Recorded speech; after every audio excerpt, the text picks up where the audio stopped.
Hello everyone. Today we are going to read a poem, Vocation. It is written by Rabindranath Tagore.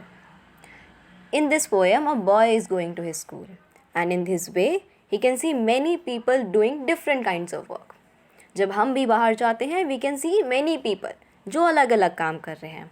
Now he is thinking, what work will he do in future? यानी कि जब वो बड़ा हो जाएगा तो वो क्या काम करेगा. So now we will read this poem and let's start.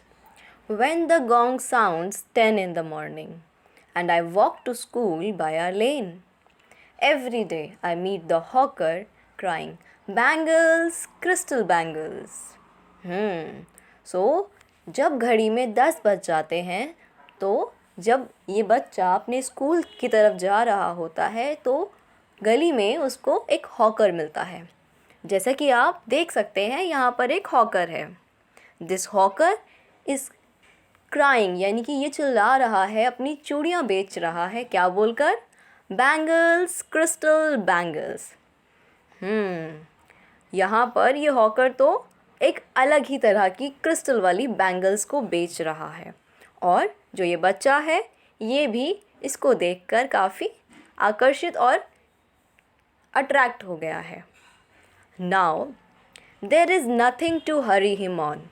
There is no road he must take, no place he must go to, no time when he must come home. I wish I were a hawker, spending my day in the road, crying bangles, crystal bangles. Now he is saying, the boy is thinking, imagining himself as the hawker. और जैसा कि वो देख रहा है कि कैसे hawker को जो बैंगल्स बेच रहा है कोई हरी नहीं होती, कोई जल्दबाजी नहीं होती. No road he must take, उनको कहीं जाना स्पेसिफिकली नहीं होता है जैसे कि हमें स्कूल जाना पड़ता है. No place he must go to, और कोई ऐसा टाइम भी उनका फिक्स्ड नहीं होता है.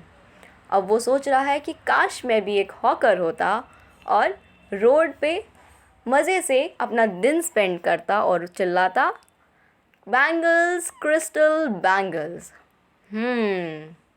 यहाँ पर बॉय ने हॉकर को देखकर इमेजिन किया कि वो एक हॉकर बन सकता है.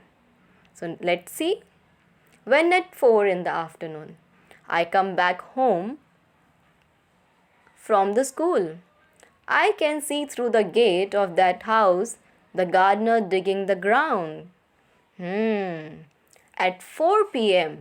जब बच्चा आफ्टरनून में अपने घर पर जा रहा होता है वापस स्कूल से, he can see through the gate यानी कि वो एक घर के गेट में से देख पाता है कि क्या एक जो गार्डनर है वो ग्राउंड को डिगिंग कर रहा है और वो वहाँ पर अपनी मज़े से काम कर रहा है.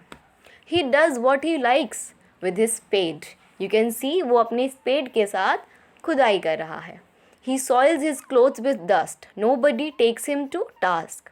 If he gets baked in the sun और gets wet, I wish I were a gardener digging away at the garden with nobody to stop me from digging. यानी कि अब वो बच्चा ये देख रहा है कि कैसे गार्डनर अपने स्पेड को, अपने फावड़े को यूज़ करके आराम से सॉइल डस्ट में अपना काम करता है. वो मज़े करता है, अपने काम को एन्जॉय करता है और उनको कोई बोलने वाला नहीं है अगर उनके कपड़े पे मिट्टी भी लग जाए तो.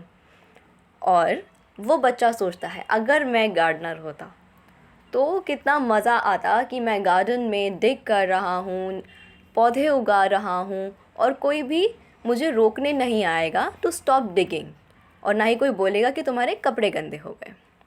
Just as it gets dark in the evening and my mother sends me to bed, I can see through my open window the watchman walking up and down. अब यहाँ पर रात हो चुकी है और उस बच्चे को उसकी मम्मी ने बोला है कि सो जाओ, और घर की विंडो से जो कि ओपन है ही कैन सी अ वॉचमैन जो कि अप एंड डाउन यानी कि इधर से उधर घूम रहा है. अब आप सोचिए कि वो क्या सोच रहा होगा. He must be thinking to become a watchman, और वो सोच रहा होगा कि कितना मज़ेदार होगा. The lane is dark and lonely, and the street lamp stands like a giant with one red eye in its head. The watchman swings his lantern and walks with his shadow at his side and never once goes to bed in his life. यानी कि अब वो ये देख रहा है कि कैसे वॉचमैन एक डार्क एंड लोनली नाइट में स्ट्रीट में घूमता है और कैसे वहाँ पर जो इतने सारे स्ट्रीट लैम्प्स होते हैं वो अलग ही तरह से दिखते हैं, थोड़े से हॉरर भी. फिर देखता है कि the watchman swings is lantern. You can C a lantern. Watchman के हाथ में एक लैंटर्न है और उस वॉचमैन के साथ और कोई नहीं है सिवाय उनकी शैडो के. यानी कि he walks with his shadow at his sides and never once goes to bed. यानी कि वो रात में सोने भी नहीं जाते हैं. I wish I were a watchman walking the street, all night chasing the shadows with my lantern. Now the boy is thinking that he could become a watchman, जो कि रात में स्ट्रीट में वॉक करेगा, लोगों की हेल्प करेगा उन लोगों के घर को गार्ड करने के लिए. एंड वो अपनी शैडो के साथ एक लैंटर्न लेकर उस स्ट्रीट पर जाएगा तो उसको कितना मज़ा आएगा. जैसा कि आपने देखा कि इस बॉय ने अपने आप को बहुत सारे काम करते हुए इमेजिन किया. आप स्क्रीन पर भी एक बॉय को देख पा रहे हैं जो सोच रहा है कि what will he be in future. तो ऐसे ही आप भी सोचते होंगे कि आप बड़े होकर क्या बनेंगे. So now we are going to discuss this poem and आपके करियर जो आप सोच रहे हैं.